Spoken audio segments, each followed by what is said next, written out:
the next thing I want to talk about is two things. One thing called the Pathfinder, and you find the Pathfinder by going Window,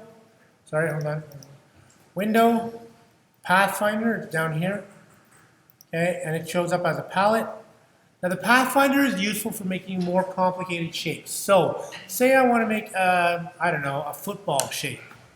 I could try and draw that football shape, or I can just use existing tools to turn a shape into another shape. So watch, eyes up here. Okay, I'm gonna set my colors back to default here. I'm gonna set this to like a football leather brown. Close enough. All right, I'm going to draw one circle. I'm going to duplicate that circle. So I'm gonna move it up here.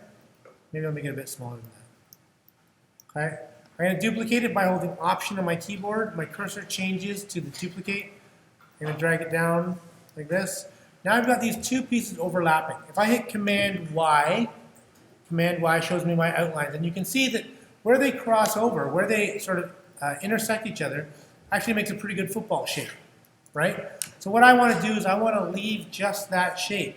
So I'm going to select these two by clicking over and dragging over. I can click one or the other, or I can just drag over both, and they're both selected. And using the Pathfinder tool, there's a few Pathfinders here that you'll learn as we go. But let's take a quick look at what they do. Right now, if I go Command Y, you can see the artwork shows me that there's two circles. If I unite these, it's going to get rid of that where they cross over and turn them into one shape. So I'm going to go back to my color mode. I hit this Unite. It gets rid of those lines, and it's now one shape. You can see there's no longer those lines here. It's one, as if I drew all of those as one shape. I'm going to undo that. Go back to Command Y to my color mode.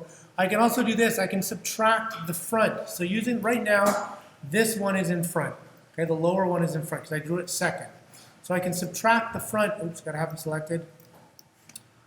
Subtract the front from the back, leaving that shape. Or at the end here, I can subtract the back from the front, leaving that shape. I can have them intersect and get rid of where they cross over. Like that, leaving, you know, a big hole in the middle. Or I can leave where they intersect, making a beautiful, perfect regulation football shape. Okay, now there's a couple of other ones as well. This is one that you'll probably need to know. It's a little bit more complicated because there's another step that's added. It's called divide. If I divide this, what happens is anywhere that those lines intersect each other, everywhere they cross over, it cuts that shape accordingly, but it keeps it grouped. So you'll notice that it doesn't actually look like anything changed, right? Unless I right-click and ungroup it, and now these are all separate pieces.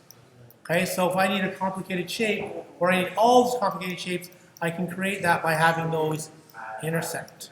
Okay, and that's called divide. That's this one here.